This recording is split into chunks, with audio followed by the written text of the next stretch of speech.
The long-range sensors of the Galactic Concordat's detection array flickered to life as they tracked an anomaly entering the outer reaches of the Centauri sector.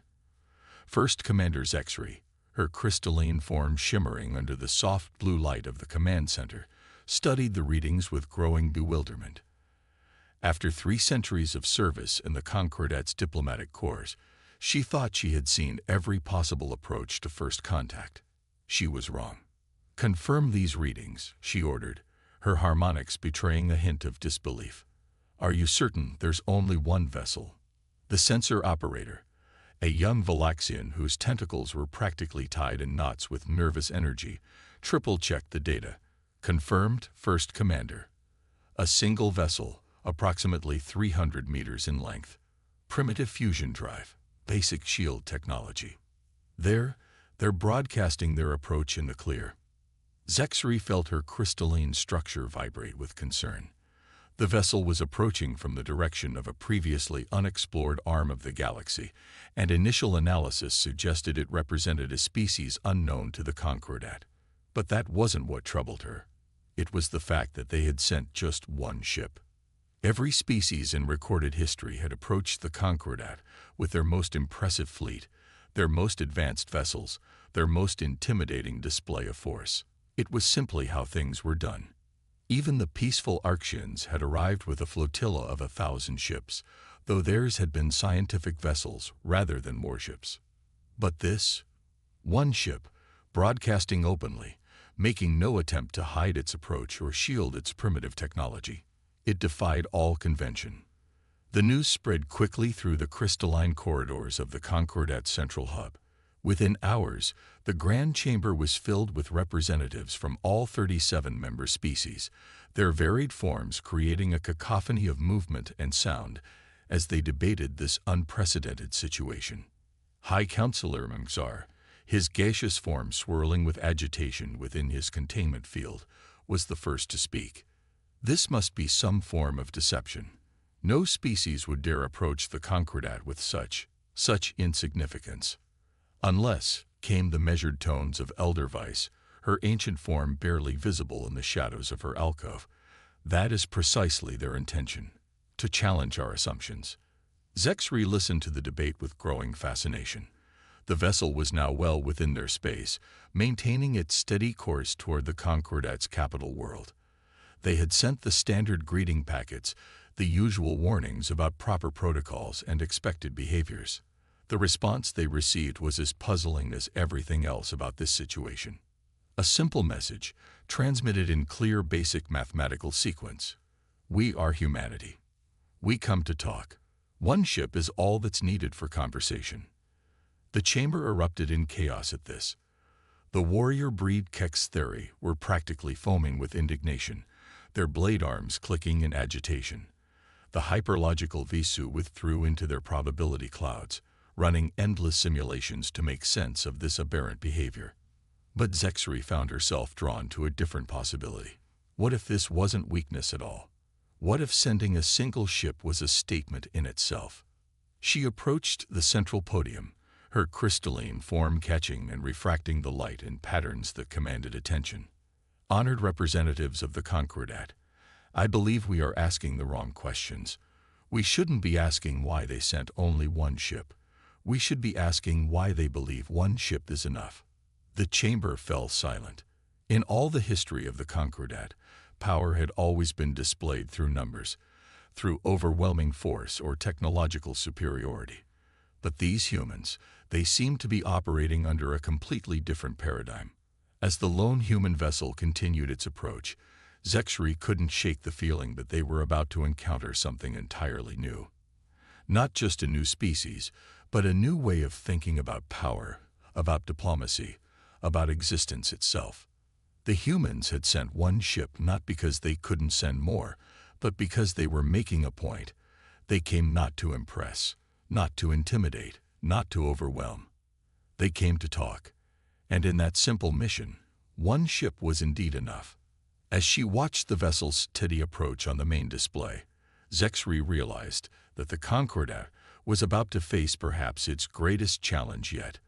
A species that didn't play by their rules, didn't share their assumptions, and didn't seem to care about their expectations.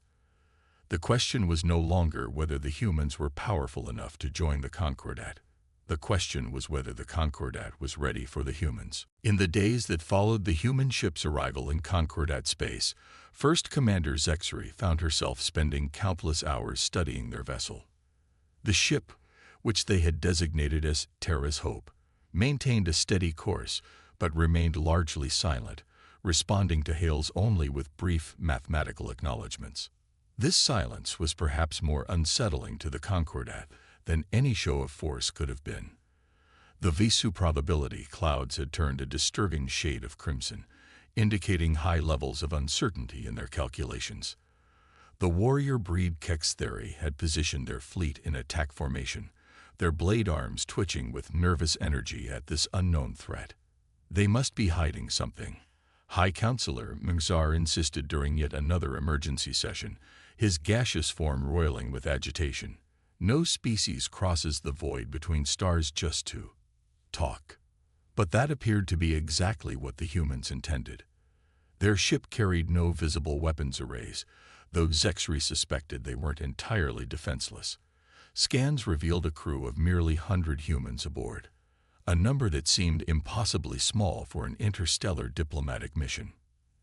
Elderweiss, who had been unusually active in these discussions, raised her ancient form from her alcove. Perhaps, she suggested, her voice carrying the weight of millennia, we should consider what message they are sending through their silence. Zexri's crystalline structure resonated with this insight. The humans weren't just being quiet. They were communicating volumes through their restraint. No grand proclamations, no diplomatic overtures, no attempts to impress or intimidate. They simply were. A junior analyst, one of the methane-breathing Engsthy, brought forward an interesting observation. First Commander, we've been analyzing their ship's design. It's efficient. No ornamental features, no unnecessary systems. Every component serves a purpose. Just like their approach to diplomacy, Zexri realized. The humans didn't seem to believe in excess, not in their technology, not in their crew size, and not in their communications. The Concordat's defensive fleet commanders were growing increasingly frustrated. Admiral Kvex of the Kextheri demanded action. We should surround them, show them our might. This silence is an insult to the Concordat's power. But Zexri noticed something the others hadn't. The human ship's trajectory wasn't aimed at the Concordat's capital world, as they had initially assumed. Instead, it was heading toward the neutral zone, a region of space designated for diplomatic meetings with new species. They weren't being presumptuous. They weren't assuming they would be granted access to the heart of Concordat space. They were following proper diplomatic protocol, even though no one had told them what that protocol was. They're testing us, Zexri announced to the chamber, her revelation causing her crystalline form to pulse with excitement. Not through strength or technology, but through patience and restraint. They're waiting to see how we respond to their silence. The chamber erupted in discussion. A hyperlogical Vishu emerged from their probability clouds, their calculations shifting to account for this new perspective. Even the warrior breed Kextheri seemed to pause in their martial posturing. As if to confirm her theory, a new transmission arrived from the human vessel. Simple, direct, and profound. The greatest power lies not in speaking, but in listening. The message sent ripples through the Concordat's leadership. For millennia, they had measured species by their ability to project power, to demonstrate strength, to prove their worth through action and achievement. But these humans, they seemed to be suggesting a different kind of strength altogether. Zexri found herself drawn to her private observation chamber, watching the steady progress of the human vessel. Its simplicity, its solitude, its silence, all of it spoke to a confidence that had nothing to do with traditional displays of power. The humans weren't trying to prove anything to the Concordat. They weren't seeking approval or validation. They were simply presenting themselves as they were, trusting that would be enough. And perhaps most disturbing of all, they seemed entirely comfortable with the Concordat's confusion. They made no attempt to explain themselves, to justify their approach, or to ease the growing tension their presence had created. As the human ship approached the neutral zone, Zexri couldn't help but wonder if they had fundamentally misunderstood the nature of power in the galaxy. The humans, with their single ship and their measured silence, were demonstrating a form of strength that the Concordat had never considered: the power of absolute self-assurance. The question was no longer what the humans might be hiding, but what they might be about to reveal, not through grandiose displays or diplomatic flourishes, but through their simple presence and their profound silence. The neutral zone station hung in space like a crystalline snowflake, its delicate-looking structures belying its immense strength. First Commander Zexri stood in the primary reception chamber, her crystalline form carefully maintained to Project Calm authority. Around her, representatives from each major Concordat species waited with varying degrees of patience for the human delegation to arrive. The human ship had docked with characteristic precision and minimal ceremony.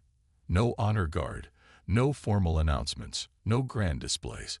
Just a simple request for docking clearance and a brief acknowledgement when it was granted. "They're making us wait deliberately," growled Admiral Kvex, his blade arms clicking in irritation. "This is another insult." But Elder Weiss, who had insisted on being present despite her advanced age, merely shifted her ancient form slightly. "They are taking exactly as much time as they need. No more, no less." When the humans finally appeared, their entrance was as understated as everything else about them had been. 5 individuals, wearing simple but immaculately maintained uniforms, walked into the chamber. No weapons, no protective suits despite the various atmospheric conditions present, no obvious technological aids. Just 5 humans, walking with quiet confidence into a room full of the most powerful beings in known space. Their leader, a woman with dark skin and silver-streaked hair, stepped forward. "I am Captain Sarah Chen of the Earth ship Terra's Hope. Thank you for receiving us." Zexri felt her crystalline structure vibrate with surprise at the perfect pronunciation of the Concordat's formal greeting language. They had been studying them, learning their ways, even as the Concordat had been puzzling over their silence. "We welcome you to Concordat space," Zexri responded, following protocol. "Though we must admit, your approach has been unprecedented." Captain Chen's smile was slight but genuine. "We believed it important to demonstrate who we are through actions rather than declarations. One ship, coming in peace, is a clearer statement than any fleet could make." The chamber stirred at this. High Counselor Mungsar's gaseous form swirled with agitation. "Yet how can we trust this statement? How can we know you don't have vast armadas waiting beyond our sensors?" "You can't," Chen replied simply. "Just as we can't know if you have weapons trained on our ship right now. Trust isn't built on certainty. It's built on choice. We choose to trust that you will receive us in the spirit we come. One ship is vulnerable, yes, but vulnerability freely chosen is not weakness." The concept seemed to stun the assembled representatives. The Visu probability clouds pulsed with rapid calculations, trying to process this seemingly illogical approach. The warrior breed Kex theory fell into confused silence, their entire martial philosophy challenged by this willing embrace of vulnerability. As the initial formalities proceeded, Zexri found herself studying the human delegation closely. They moved with an economy of motion that matched their ship's design. No wasted energy, no unnecessary gestures. When they spoke, their words were few but carefully chosen. They answered questions directly but often responded with questions of their own, genuine curiosity evident in their expressions. "Your species must have overcome many challenges to achieve unity," one of the Visu representatives observed. "To select a single vessel, a single crew to represent you. Who said we have unity?" Captain Chen asked, that same slight smile playing at her lips. "Earth is home to billions of humans with countless different beliefs, cultures, and opinions. We argue, we disagree, we compete. But we understand that diversity is strength, not weakness. This ship, this crew, we're not here because we're the best humanity has to offer. We're here because we volunteered to take the first step. The revelation that they weren't even their species' chosen champions sent another shockwave through the chamber. Every other species had sent their finest, their most accomplished, their most impressive representatives for first contact. Then why you? Elder Vise asked, speaking for the first time since the humans had entered. Why this ship? Why this crew? Captain Chen looked at her fellow crew members, a moment of silent communication passing between them. Because we understand something that seems to have been forgotten in this part of the galaxy. True strength isn't about dominance or superiority. It's about connection, about understanding, about being willing to be vulnerable in the pursuit of something greater than ourselves. She gestured to her small crew. Each of us comes from a different part of Earth, with different backgrounds, different beliefs. We don't always agree. Sometimes we argue fiercely. But we choose to work together, to learn from each other, to be better together than we could be alone. That's humanity's real strength. Not our technology, not our numbers, but our ability to grow through diversity and challenge. Zexri felt her crystalline structure resonating with a deep truth in these words. The humans hadn't sent their best warriors or their most advanced ship. They had sent people who understood the true purpose of this mission, not to impress or intimidate, but to connect, to learn, to grow. As the formal meeting continued, Zexri began to understand that the humans' single ship wasn't just a diplomatic strategy. It was a fundamental statement about who they were as a species. They didn't need a fleet to prove their worth. They didn't need advanced technology to demonstrate their potential. They needed only the courage to reach out, to be vulnerable, to trust. And in that moment, she realized that the Concordat wasn't just facing a new species. They were facing a new way of thinking about existence itself, about power, about progress. The humans, with their single ship and their willing vulnerability, were offering the galaxy something it desperately needed, but had forgotten how to recognize: hope. The Concordat's tradition was clear. Any species seeking interaction with the galactic community must prove their worth. For 10,000 years, this had meant trials of strength, displays of technological prowess, or demonstrations of military might. First Commander Zexri watched as High Counselor Angxar's gaseous form expanded with authority, preparing to announce the traditional challenge. As per our ancient laws, Angxar's voice resonated through the chamber. You must prove your species' worth through trial. Our combat simulators await. Your ship against our finest fleet commanders. Captain Chen's response was characteristically measured. With respect, High Counselor, we didn't come here to fight, even in simulation. The chamber erupted in murmurs. Admiral Kavex's blade arms raised in outrage. You deny our challenge. This is. We don't deny it, Chen interrupted calmly. We suggest an alternative. You want to test our worth. Let us solve a problem together. The confusion in the chamber was palpable. Elder Vise stirred in her alcove, her ancient form showing rare signs of interest. Explain. One of Chen's crew members, a young woman with features that spoke of East Asian descent, stepped forward. We've reviewed your public databanks. The Concordat faces several significant challenges: resource depletion in the Outer Rim, growing tensions with non-member species, increasing environmental instability on several key worlds. Instead of proving we can destroy things efficiently, why not prove we can build something worthwhile? Zexri's crystalline structure vibrated with surprise. The humans had been studying them far more thoroughly than anyone had realized. More importantly, they were once again challenging the very foundations of how things had always been done. The Visu probability cloud swirled in confusion. How can cooperative problem-solving demonstrate strength? Because, Captain Chen said, the greatest challenges any species faces aren't solved through force. They're solved through collaboration, innovation, and understanding. You want to know our worth. Watch how we work with others to create solutions. The radical nature of this proposal sent shockwaves through the assembled representatives. The warrior breed Kextheri were practically vibrating with indignation. The hyperlogical Visu seemed caught in recursive calculations, but Elder Weiss, in her ancient wisdom, raised her voice. Let them prove themselves their way. After all, isn't adaptation itself a form of strength? After hours of heated debate, a compromise was reached. The humans would be presented with three challenges: one of technology, one of diplomacy, and one of crisis management. But rather than facing these challenges alone, they would work with teams from various Concordat species. What followed astonished even Zexri. The humans didn't attempt to dominate the mixed teams they were assigned to.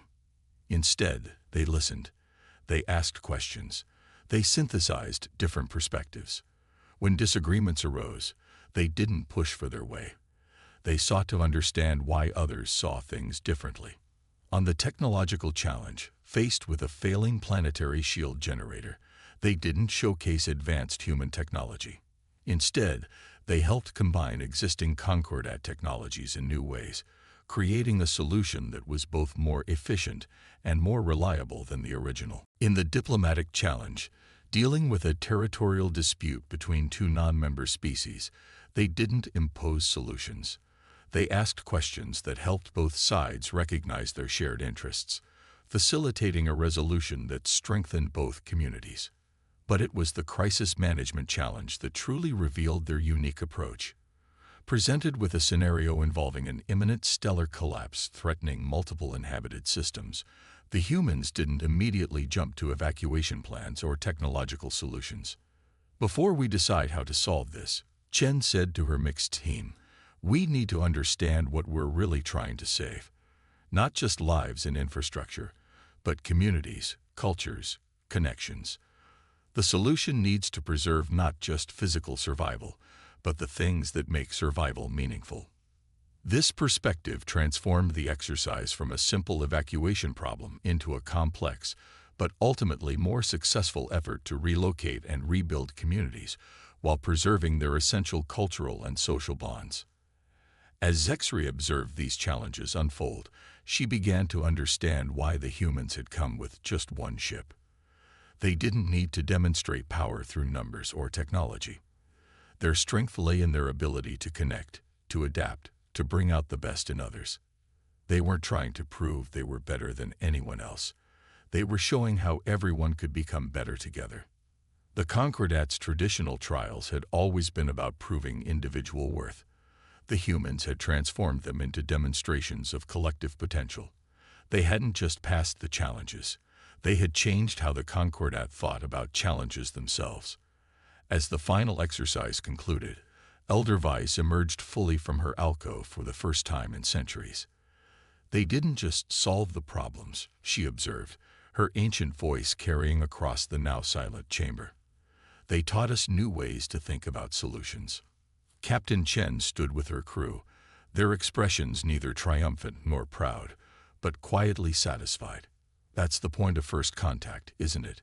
Not to prove superiority, but to show how we can all grow stronger together. Zexri realized that the humans had given the Concordat something far more valuable than a display of power. They had shown them a new way forward, a path that didn't depend on dominance or competition, but on cooperation and mutual growth. The question was no longer whether the humans were worthy of the Concordat, but whether the Concordat was ready for the transformation the humans represented. The Grand Chamber of the Concordat had never been so quiet. First Commander Zexri stood before the assembled representatives, her crystalline form reflecting the subtle lights that illuminated the vast space. The silence wasn't born of tension or fear, but of profound contemplation. The humans had changed everything. High Counselor Mungsar's gaseous form had settled into an unusually stable state. We must address what these humans represent, he began, his tone thoughtful rather than demanding. Not just their capabilities, but what their presence means for the future of the Concordat. The humans, led by Captain Chen, had been invited to rest in their quarters while the Concordat deliberated. Their ship remained in its original position, still alone, still making no effort to be anything other than what it was. Elder Weiss, now fully emerged from her alcove, addressed the chamber. For 10,000 years, we have measured species by their ability to dominate, to control, to overwhelm. The humans have shown us the poverty of this thinking. The warrior breed Kextheri, who had been the most vocal opponents of the humans' approach, were now uncharacteristically reflective. Admiral Kavex's blade arms moved in contemplative patterns. They fight differently, he admitted, not with weapons or numbers, but with ideas, with connections, with understanding. Zexri stepped forward, her crystalline structure resonating with the importance of the moment. The humans didn't come to join our existing power structure. They came to show us a different way of existing entirely. The Vesu probability clouds, which had been in constant flux since the humans' arrival, suddenly stabilized into a new pattern. Their approach defies traditional logic, yet produces superior outcomes. They have forced us to expand our understanding of what is possible. As the discussion continued, a remarkable transformation became apparent. The various species of the Concordat weren't just talking about the humans. They were beginning to adopt their methods. Rather than competing to be heard, representatives were listening to each other, building on each other's ideas, finding new ways to collaborate. "Look at us," Elder Vise observed, her ancient voice carrying a note of wonder. "One ship, one small crew, and already we are changing how we interact with each other." The truth of this observation resonated through the chamber. The humans hadn't needed a fleet of ships to change the galaxy. They had done it by simply being themselves, by demonstrating a different way of existing. When Captain Chen and her crew were finally recalled to the chamber, they entered with the same quiet confidence they had shown from the beginning. They hadn't been waiting anxiously for the Concordat's judgment. They had been calmly trusting in the process they had initiated. High Counselor Mengzar's form expanded formally. "Captain Chen, we have reached a decision. But before we announce it, we have a question. Why did you really come here? What did you hope to achieve?" Chen's smile was gentle but knowing. "We came to learn, and to share what we've learned. Humanity's history is filled with conflicts, with attempts to dominate each other, to prove superiority through force. We nearly destroyed ourselves pursuing that path. But we survived because we learned something crucial. True strength isn't about domination. It's about connection. Real power isn't the ability to destroy, but the ability to create, to grow, to transform." She gestured to her crew. "We came with one ship because that's all we needed to share this truth. We didn't need to impress you with our fleet or our technology. We needed to show you who we are, what we've learned, and what we hope to become, not alone, but together with others." The chamber was silent again, but this time with understanding. The humans hadn't been proving their worth to join the existing order. They had been offering the galaxy a new order entirely. Elder Vise rose to her full height, her ancient form glowing with renewed purpose. "Then let us share our decision. The Concordat accepts humanity not as subjects, not as members, but as teachers. We invite you to establish an exchange of knowledge, of culture, of ideas, not to make us more like you, but to help us all become better versions of ourselves." Captain Chen's crew exchanged glances, their expressions showing quiet satisfaction. This was exactly what they had hoped for. Not dominance, not submission, but mutual growth and understanding. Zexri watched as the various representatives began approaching the humans, not with the formal distance of diplomatic protocol, but with genuine curiosity and openness. The warriors wanted to understand how to fight without weapons, the scholars how to learn without competing, the diplomats how to connect without manipulating. The humans had achieved something unprecedented.